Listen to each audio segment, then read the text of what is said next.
ಅಮಿತ್ ಶಾ ಜೊತೆ ಅರವಿಂದ ಲಿಂಬಾವಳಿ 1-to-1 ಚರ್ಚೆಯನ್ನ ನಡೆಸ್ತಾ ಇದ್ದಾರೆ. ಸಾಕಷ್ಟು ಬಿಜೆಪಿಯಲ್ಲೂ ಒಂದಷ್ಟು ಡೆವಲಪ್ಮೆಂಟ್ಗಳಾಗ್ತಾ ಇದೆ. ಮಂಗಳವಾರ ದೆಹಲಿಗೆ ತೆರಳಿ ಅಮಿತ್ ಶಾ ಭೇಟಿಯಾಗಿದ್ರು ಲಿಂಬಾವಳಿ. ರಾಜ್ಯ ಬಿಜೆಪಿಯ ಪ್ರಸ್ತುತ ವಿದ್ಯಮಾನಗಳ ಬಗ್ಗೆ ಅಮಿತ್ ಶಾಗೆ ಅರವಿಂದ ಲಿಂಬಾವಳಿ ಮಾಹಿತಿಯನ್ನ ನೀಡಿದ್ದಾರೆ.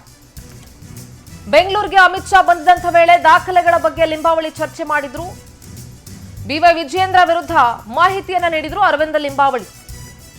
ಬೆಂಬಲಿಗರನ್ನೇ ಪದಾಧಿಕಾರಿಗಳಾಗಿ ನೇಮಕ ಮಾಡಿದ್ದಾರೆ ಅನ್ನೋದ್ರ ಬಗ್ಗೆ ಚರ್ಚೆ ಆಗಿತ್ತು. ಮಾಜಿ ಸಚಿವ ಲಿಂಬಾವಳಿ ನೀಡಿದ ಮಾಹಿತಿಯನ್ನ ಕೇಂದ್ರ ಗೃಹ ಸಚಿವ ಅಮಿತ್ ಶಾ ಪಡ್ಕೊಂಡಿದ್ದಾರೆ.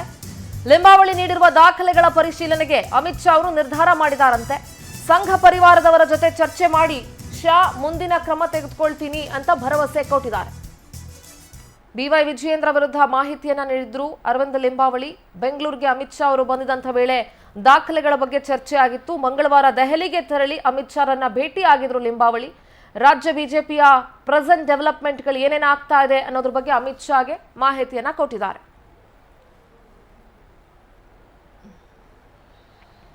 ನೋಡಿ, ಬಿಜೆಪಿಯಲ್ಲೂ ಕೂಡ ಸಾಕಷ್ಟು ಬಣಬಡಿದಾಟ ಹೆಚ್ಚಾಗ್ತಾ ಇದೆ. ಯತ್ನಾಳ್ ಅವರ ಬಣದಲ್ಲಿ ಗುರುತಿಸಿಕೊಂಡಿದ್ರು. ಯತ್ನಾಳ್ ಅವರ ಆಪ್ತ ವಲಯದಲ್ಲಿ ಅರವಿಂದ ಲಿಂಬಾವಳಿ ಅವರು ಗುರುತಿಸಿಕೊಂಡಿದ್ರು. ಬಿಜೆಪಿಯಲ್ಲೂ ಮೇಜರ್ ಡೆವಲಪ್ಮೆಂಟ್ಗಳಾಗ್ತಾ ಇದೆ. ವಿಜೇಂದ್ರನನ್ನ ಅಧ್ಯಕ್ಷ ಸ್ಥಾನದಿಂದ ಇಳಿಸಬೇಕು ಅಂತ ಹೇಳಿ. ಸೊ ಹಾಗಾಗಿ ಮಂಗಳವಾರ ದೆಹಲಿಯಲ್ಲಿ ಅಮಿತ್ ಶಾ ಅವರನ್ನ ಭೇಟಿ ಮಾಡಿ ಒಂದಷ್ಟು ವಿಚಾರಗಳನ್ನ ಅರವಿಂದ ಲಿಂಬಾವಳಿ ಚರ್ಚೆ ಮಾಡಿದ್ರು. ಬಿವೈ ವಿಜೇಂದ್ರ ವಿರುದ್ಧ ಒಂದಷ್ಟು ದಾಖಲೆಗಳು, ಒಂದಷ್ಟು ಮಾಹಿತಿಯನ್ನ ಕೂಡ ಅರವಿಂದ ಲಿಂಬಾವಳಿ ಅವರು ಅಮಿತ್ ಶಾ ಅವರಿಗೆ ನೀಡಿದ್ರು. ಇನ್ನು ಸಂಘ ಪರಿವಾರದವರ ಜೊತೆ ಮಾತನಾಡಿ ಏನೆಲ್ಲ ಕ್ರಮವನ್ನು ತೆಗೆದುಕೊಳ್ಳಬಹುದು ಅನ್ನೋ ವಿಚಾರವಾಗಿ ನಾನು ಚರ್ಚೆ ಮಾಡ್ತೀನಿ ಅಂತ ಅಮಿತ್ ಶಾ ಹೇಳಿದ್ದಾರೆ. ದಾಖಲೆಗಳ ಪರಿಶೀಲನೆಗೆ ಏನೇನ್ ಹೇಳಿದಾರೋ, ಏನೇನ್ ಬಗ್ಗೆ ಚರ್ಚೆ ಆಗಿದೆಯೋ ಅದೆಲ್ಲ ವಿಚಾರಗಳ ಬಗ್ಗೆ ಕೂಲಂಕುಷವಾಗಿ ಯೋಚನೆ ಮಾಡೋದಕ್ಕೆ ಅಮಿತ್ ಶಾ ಕೂಡ ನಿರ್ಧಾರ ಮಾಡಿದ್ದಾರೆ. ತಮ್ಮ ಬೆಂಬಲಿಗರನ್ನೇ ಪದಾಧಿಕಾರಿಗಳಾಗಿ ನೇಮಕ ಮಾಡಿದ್ರು ಅನ್ನೋದ್ರ ಬಗ್ಗೆ ಕೂಡ ಚರ್ಚೆಯಾಗಿದೆ. ಇದಿಷ್ಟು ಬಿಜೆಪಿಯಲ್ಲಿ ಸದ್ಯ ಆಗ್ತಿರುವಂತಹ ಒಂದಷ್ಟು ಡೆವಲಪ್ಮೆಂಟ್ಗಳು.